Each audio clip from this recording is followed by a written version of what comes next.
আসসালামু আলাইকুম। সংবাদে আপনাদের সবাইকে স্বাগতম জানাচ্ছি আমি নুসরাত। শুরুতেই সংবাদ শিরোনাম।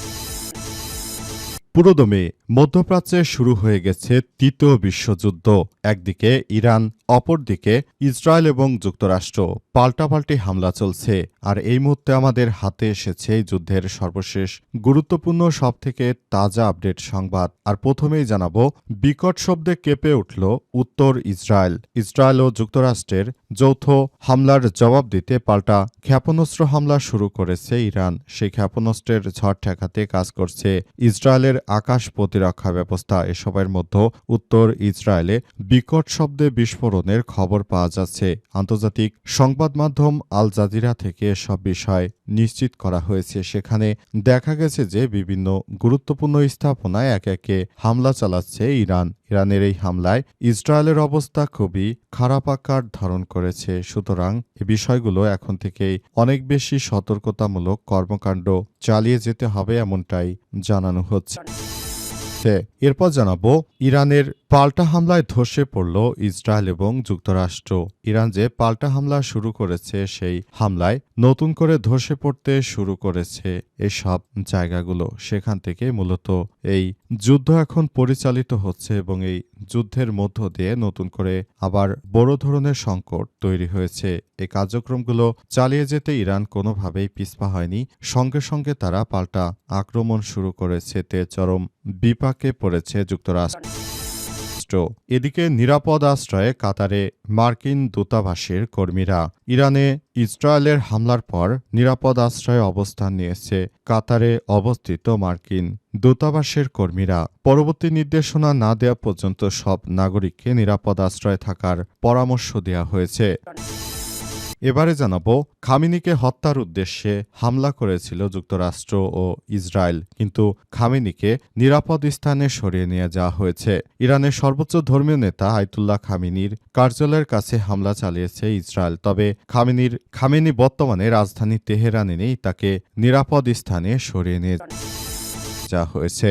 এবং সর্বশেষ জানাবো, নরসিংদীতে ধর্ষণ ও হত্যার ঘটনায় জেলা পুলিশের সংবাদ সম্মেলন। নরসিংদীর মাধবদীতে আমেনা নামে এক কিশোরীকে একাধিকবার ধর্ষণ শেষে হত্যার ঘটনায় এজাহার নামীয় ৯ আসামির মধ্যে এ পর্যন্ত ৭ জনকে গ্রেপ্তার করেছে আইনশৃঙ্খলা রক্ষাকারী বাহিনী। বাকিদের এখন পর্যন্ত আমাদের আইনশৃঙ্খলা রক্ষাকারী বাহিনীর সদস্যরা আটক করতে পারেনি। এই ঘটনায় বিএনপির নেতাকর্মীরা এই ধর্ষণের সঙ্গে জড়িত রয়েছে বলে হাসনাত আব্দুল্লাহ জানিয়েছে। এরপর আলটিমেটাম দেওয়ার পরই হাসনাত আব্দুল্লাহ নতুন করে এই সন্ত্রাসী বিএনপির নেতাকর্মীদেরকে আটক করে তারা ক্ষমতা আসতে না আসতে আজ পাবনায় এরকম একটি ধর্ষণের ঘটনা ঘটিয়েছে। এই ঘটনাগুলো এমন এক সময় ঘটছে যখন দেশ জুড়ে আবার নতুন করে বিশৃঙ্খল পরিস্থিতি তৈরি হয়েছে। প্রিয় দর্শক, এতক্ষণ শুনছিলেন সংবাদ শিরোনাম, এবারে বিস্তারিত।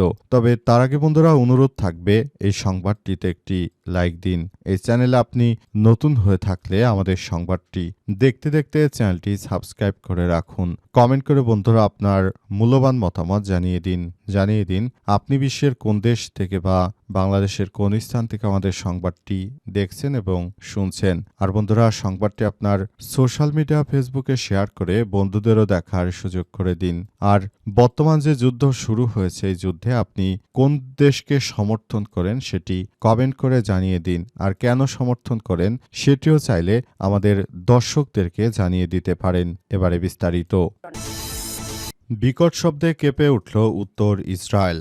ইসরায়েলে ও যুক্তরাষ্ট্রের যৌথ হামলার জবাব দিতে ক্ষেপণাস্ত্র হামলা শুরু করেছে ইরান। সেই ক্ষেপণাস্ত্রের ঝড় ঠেকাতে কাজ করছে ইসরায়েলের আকাশ প্রতিরক্ষা ব্যবস্থা আয়রন ডোম। এসবের মধ্যেই উত্তর ইসরায়েলে বিকট শব্দে বিস্ফোরণের খবর পাওয়া গেছে। আন্তর্জাতিক সংবাদ মাধ্যম আল জাজিরা বিষয়টি নিশ্চিত করেছে। ইরানের পাল্টা ক্ষেপণাস্ত্র হামলার ইসরায়েল জুড়ে সাইরেন বেজে ওঠে। ইসরায়েলের সেনাবাহিনী বলেছে, নাগরিকদের হোম ফ্রন্ট কমান্ডের নির্দেশ মেনে চলতে আহ্বান জানানো হচ্ছে। যে কোনো ধরনের হুমকি নস্যাৎ করতে কাজ করছে ইসরায়েলের বিমান বাহিনী। এর আগে ইসরায়েলে হামলার পরপরই বার্তা সংস্থা রয়টার্সকে ইরানের এক কর্মকর্তা জানিয়েছে তাদের এবারের জবাব হবে বিধ্বংসী। তাই তারা বিধ্বংসীভাবে এই আক্রমণগুলো প্রতিহত করার যে ঘোষণা দিয়েছিল সে অনুযায়ী তারা প্রতিহত করতে শুরু করেছে। এই প্রতিহত করার মধ্য দিয়ে তারা মূলত আবার একটি ভয়াবহ পরিস্থিতির মধ্য দিয়ে যাচ্ছে এবং তারা একটি ভালো মানের রাষ্ট্র গঠন করার মধ্য দিয়ে তারা মূলত এগিয়ে যেতে চায় এবং সে অনুযায়ী ইতিমধ্যেই সেভাবে কাজ করা হচ্ছে বলে নির্দেশনা জারি করা হয়েছে এবং সে অনুযায়ী ইতিমধ্যে এই রাষ্ট্রগুলো যার নিরাপত্তা বলয়ের ব্যবস্থা গ্রহণ করতে শুরু করেছে। নিরাপত্তা বলয়ের মধ্য দিয়ে তারা মূলত আগামীর একটি সুন্দর ও সমৃদ্ধির রাষ্ট্র গঠন করতে চায়, কিন্তু শেষ পর্যন্ত আসলে পরিস্থিতি কোন দিকে যাবে সেটি এখন দেখার বিষয়।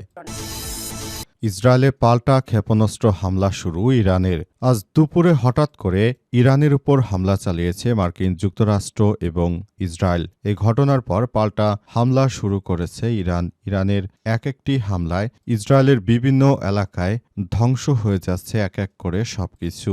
এই কার্যক্রমগুলো চলার মধ্য দিয়ে হঠাৎ করে আবারও জানান দিল ইরান তাদের সক্ষমতা। ইরানের যে পরিমাণ মিসাইল তাদের বিভিন্ন ঘাঁটিসহ যেসব জায়গায় রয়েছে এসব জায়গা থেকে তারা এই মিসাইলগুলো এক এক করে বের করে তারপর ইসরায়েলকে লক্ষ্য করে মারতে শুরু করেছে। আর মার্কিন যুক্তরাষ্ট্র তারা ইরানে চারদিকে ঘিরে ফেলেছিল এবং সেখান থেকে মূলত মার্কিন যুক্তরাষ্ট্র তারা কিভাবে কি করবে বিষয়গুলো প্রথমে তারা ইসরায়েলের সঙ্গে বিভিন্ন বিষয় নিয়ে আলাপ আলোচনা করার পর তারপর নতুন করে এই হামলা শুরু করেছে। উল্লেখ্য, মাত্র ৯ মাস আগে ইসরায়েল ইরানে হামলা চালিয়েছিল।